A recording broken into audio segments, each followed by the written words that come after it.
back to the Pro Football Pod. We are bringing you the Week 10 waiver wire.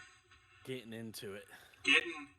Double digits, dude. Whenever I turned 10, my stepdad told me, "You're old enough to say damn now, son. How does it feel?" I was like, "That feels damn good." And then smack. No, he wasn't a liar. He was, So we have some damn good waiver wires for you guys this week. I think that we just jump right into it. Austin, did you have a question for the fans out there? Yeah, I mean, what team has the same mascot as they do city that they live in or are in? Like the mascot matches the city name. Go ahead and leave your answers down in the comments down below. If you stick around to the end of the episode, we will answer your question for you. So, starting it off though, the real question is, if a player gets added to the team that week, not expected to be the starter, and then comes in halfway through the game, throws an interception, fumbles the ball twice, are they able to win it for their team at the end of the day? If they look like a little kind of a Lamar Jackson 2.0, I think so. His name is Joshua Dobbs, and if you're a rocket scientist, yeah, if you're the pastronaut. The pastronaut. Austin, I want you to stop saying that anybody looks like Lamar Jackson, because nobody looks like Lamar Jackson. If they can run, Austin will say they look like Lamar Jackson 2.0. Okay, dude. My bad. He's Michael Vick. Like Tyler Badgett will start scrambling. Dude, have you seen him though? He kind of looks like a white Lamar. You know what I'm saying? He's got tats. Vanilla Vic, the true Vanilla Vic. Josh Dobbs isn't going to be available in all leagues. He's not going to be available in most leagues, but he's available in 30 to 40% of leagues right now. And because of his rushing ability alone, even with all those mistakes he made, he still ended up putting up a great fantasy day, not as the starter. The reality is that this offense is one of the best offenses to be a part of. O'Connell's a freaking evil genius, and now he has a new toy to play with. So I'm not excited for Hawkinson, Addison, or Justin Jefferson when they get back, but I think that Alexander Madison and Josh Dobbs are about to get a lot of value off of Josh Dobbs being on that team. I agree. To me, if you had him on your roster when he got traded, I don't see why you would have dropped him, because you knew he was coming in for a team that just lost their quarterback for the season. Yep. So if he is out there and, you're just needing that help, you've got somebody like Justin Fields or Anthony Richardson, you just kind of got, the rough end of it, I'd absolutely pick him up, because if anything, his rushing is going to give you value, because he's going to scramble and he's going to take advantage of stuff that's there. Now, maybe not as much, because you could tell this week a lot of it was first read's not there. I need to take off and run because I've only been with this team for 2 days. And there's no trust. He doesn't even have anything with the receivers to throw it in scramble mode. Exactly. In the past 12 months, he's been with the Titans, the Browns twice, and now the Vikings and the Cardinals. That's insane. It's insane. But yeah, I absolutely would pick him up, as well as Baker Mayfield. Baker Mayfield, he's still probably out there just because people really just hate on him. But the boy got that grit. He is playing very solid this year. Very, very solid this year. In a shootout this last week versus CJ Stroud, who we just talked about in the last episode. Go back and check out the recap for week 9. But he was going toe-to-toe with him the entire game. And Baker, we've said it before, he's just got the dog in him. And again, 65 for 2 touchdowns. He put up 23 fantasy points. Yeah. And same thing, if you're hurting, I absolutely would pull the trigger and feel okay with starting Baker. We're looking at Tennessee this week, which is kind of a tough matchup for quarterbacks. I think that with them having Will Levis, it could end up being a little bit more of a shootout, similar to the way the Houston game was. We didn't really expect much from the score of this Houston game. And Houston's defense, now they've given up, because of the Cleveland game, they've had 2 huge games where both teams are putting up 30-plus points. I think that after Tennessee, they get San Francisco, and then he's got a pretty easy way to the playoffs. The only real tough matchup is Green Bay in the semifinals. Yeah, and that's what at this point in the season, that's what you've got to look at is what does their playoff schedule look like. Now a player that isn't just getting put on IR this week, but is very interesting whenever they come off of IR is Joshua Palmer. Joshua Palmer's playoff schedule, they get to play Denver the last week of the season. They get to play Denver twice in the last 5 weeks of the season. And just in general, they only have one negative matchup for wide receivers. People are going to drop Josh Palmer off of their team. People in your leagues are not going to be paying attention, and they're not going to stash him. They're not going to put him on an IR slot. They're not going to drop somebody that's a nobody to pick up a guy that could end up winning them a championship. I don't think he's going to put up 30 points the last week of the season, but he's going to get value with Keenan Allen being the only other real receiver there. Yeah, that's a very sneaky, like, snatch and grab. Like, you just, if you've got the spot on the bench. I mean, I have him, and he's taken up an IR spot for me for that reason. He's not the only receiver there, though. I mean, you got Eckler taking a lot of receiving work, and then Gerald Everett, and now Donald Parham. So it's just like, it's not like a league winner guy, like you said, but I mean, he does have value there, but it just sucks that he's on the IR now. So, I mean, you're talking about a guy coming off injury. Well, I think you're gambling there. You're seeing what this team looks like without him a lot, too, because of him being the guy that was primarily like their deep threat guy. And at least just, while with the Jets game, they just really don't have the ability to go deep as much as they would like. Now, the Jets pass defense is great. But again, like, if you just don't have that ability, it's just check down city for you all night. Yeah. And last year we saw it was Jalen Guyton, but he's not just not doing it for him. It should be Quentin Johnson. He should be making that step up. He's a rookie with a limited receiving tree. Like, his route tree is very limited. We knew that coming in. So I expected him to have a Mike Williams role for Mike Williams' first couple of years, where he runs down the field and he does his best Mike Evans impression that he can. Like, that's what his true value is going to be, I think, for his first couple of years, and unless he can develop into a true route runner. He's not Keenan Allen.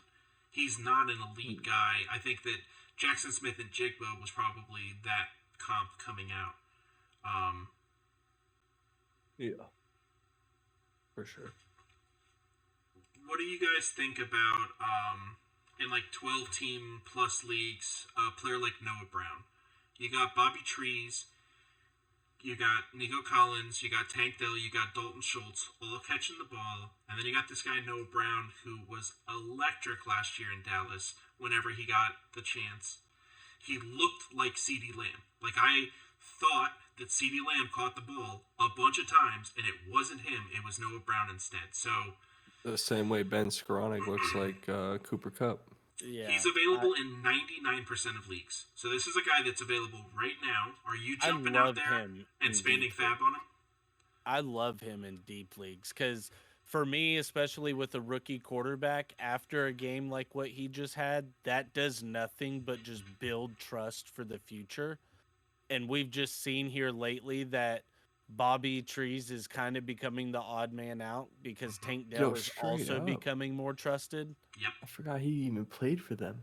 Exactly. Like the first couple of weeks, like he was monsterly targeted. Like for the first 6 weeks, he was easily the second most targeted on that team. Easily. And they were throwing the ball so much. This will definitely be the first season he doesn't hit 1,000. Definitely. I think so. I'm on the same path. I think that he's probably my number one waiver target this week because of his upside. He's a young player. Still, it's not like he's in his late 20s, early 30s. And Tank Dell is the only other player that I have to have on that team. Nico Collins is the one I think is going to be the odd man out. Not because of talent, but because of Stroud. I think that Nico Collins is going to draw more attention because he is the best receiver that they have. Mm-hmm. And whenever he draws that attention, Stroud will be smart enough to get the ball where he needs to. To the open Schultz, to Austin's credit, that's always open because these other guys are just taking the top off so well. So, yeah, I like him a lot. Now, the guy that replaced Noah Brown on the Cowboys is Brandon Cooks. And Cooks he's been decent, man. And the Cowboys are looking like they're trying to throw the ball a lot. He has a great playoff schedule as well. He got 1 target this past game, so we definitely want to see that increase. That's one of my points, that he has been struggling as of late, but at the same time, they've been targeting CeeDee Lamb an ungodly amount. Almost to the point of like, godly. Dude, he had 19 targets. How he should be targeted, bro. This is the top 5 receiver in the league talent-wise. Like, he's a young Devontae Adams. Yeah, I feel you. I'm not going to disagree with any of that. No, so 100%. Brandon Cooks, for me, he's more kind of, like I said, like the deep league. You know, you're going to pick him and stash him because of the playoff schedule. So and you're just... Do we know who they're looking at? So let me get that pulled up for you. I know at least one game is Philly. Which is one great game's for the secondaries. Dolphins. Was great for secondaries until they got Jalen Ramsey. It don't matter when you got a quarterback like Dakota slinging it back there, baby. Dakota? Come on now. Yeah, Dakota. That's So not Dak's first name.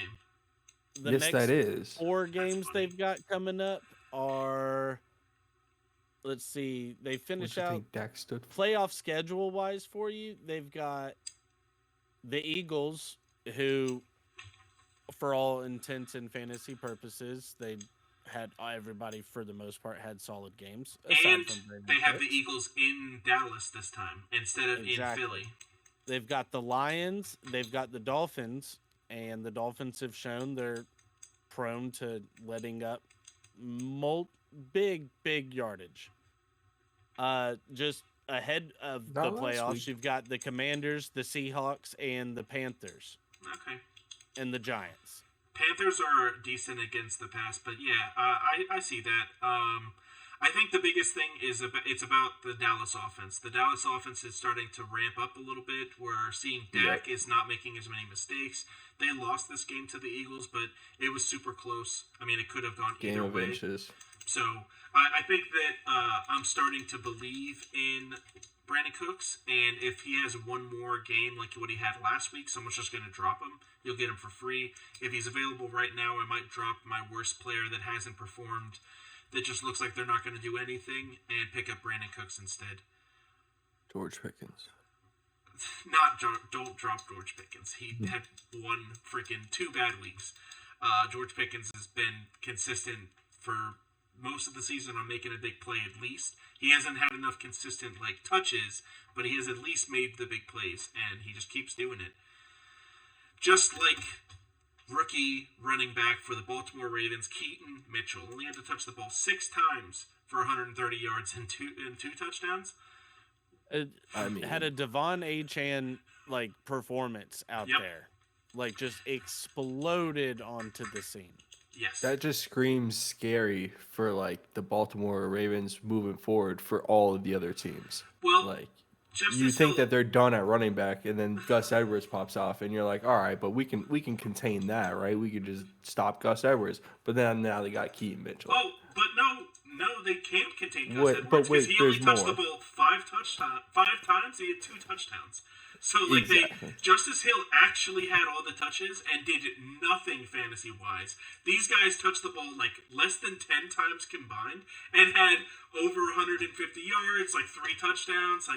I don't understand the Baltimore Ravens running backs. I thought Justice Hill would be the guy, and the fact that he isn't is surprising, but that's not the most surprising thing.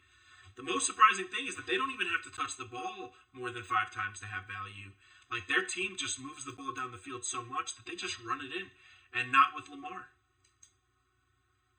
I think that's why Lamar's been having bad weeks, because they are running it with him less in the red zone because of the risk reward.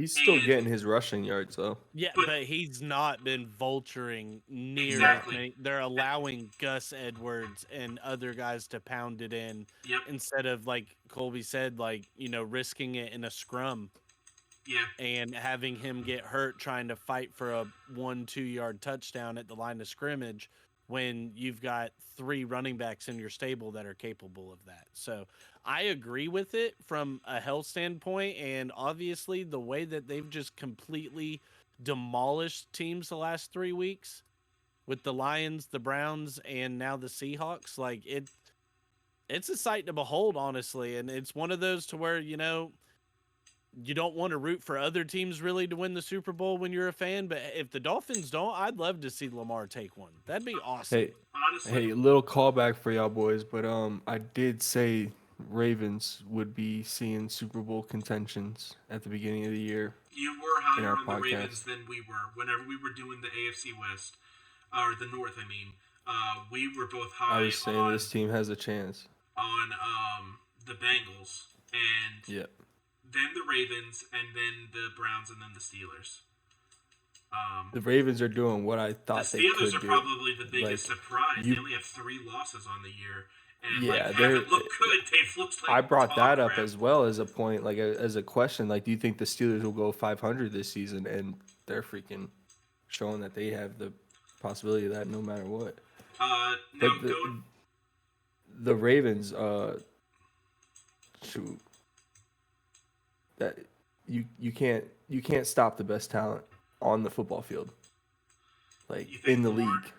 Lamar can be Yes, stopped. in Lamar. He's proven it throughout his career. But There no, was I'm saying ways though, to like stop they're him. doing what I thought they could do. Is like he is the best football player on the field to step on the turf. Like, So I want to give you a quick statistic. In Lamar's career, through the first 10 games, he's played 100% of the snaps. In the last 6 or 7 games, depending on the year in his career, he's missed like 15 or 20 games. So he's doing great now, and I don't want to burst anybody's bubble, but this is the way Lamar always looks through the first 10 weeks. Then it's different this year he compared gets- to other years. Though. I agree 100%. He's throwing the ball so much better. He hasn't banged up his body already.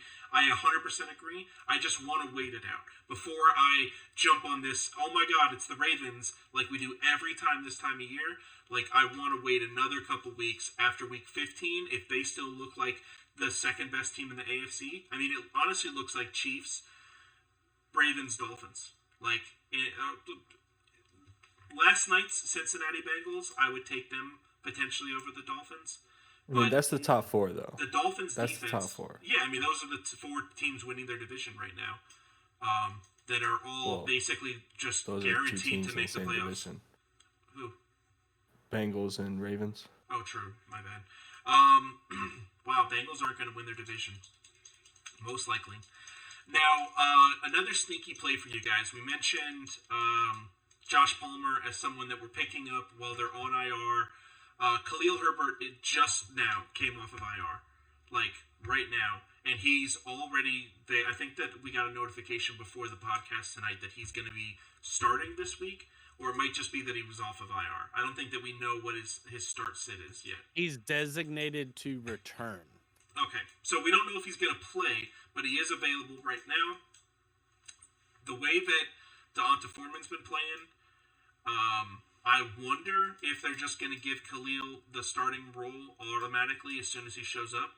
But he is their young running back that they're trying to develop, that they let David Montgomery go for. So I think that he's worth rostering in 100% of leagues. Like, he should be rostered. I would definitely take a flyer on a player like that. Yeah, and with the way that just the running game has been working here lately as well, I for sure would, because they're showing that they're willing to give multiple running backs work. And it's almost similar to like Zach Moss and JT through the first 3 or 4 weeks that JT was back, where there was this 50-50 split, and either guy could end up being the guy. With how running back needy some teams are, I think that this is a guy that's worth. He's got the talent to invest in him. The situation might not be the best, but the talent is, and he could play himself into the starting role if he comes in and performs like we think that he can. Yeah, I agree. I'm going to give you guys one more for running back. He's definitely available in most leagues because only real veteran players are going to think of this. But Elijah Mitchell is the backup running back for the best running back in football. That's also on the best running back friendly team in football. We know what the San Francisco 49ers plan is to make it to the playoffs. It's to run the ball better than everyone else. So if Christian McCaffrey does miss any time at all, Elijah Mitchell becomes potentially a top 5 running back. He could be he's guaranteed to be a top 10, I think, week in, week out.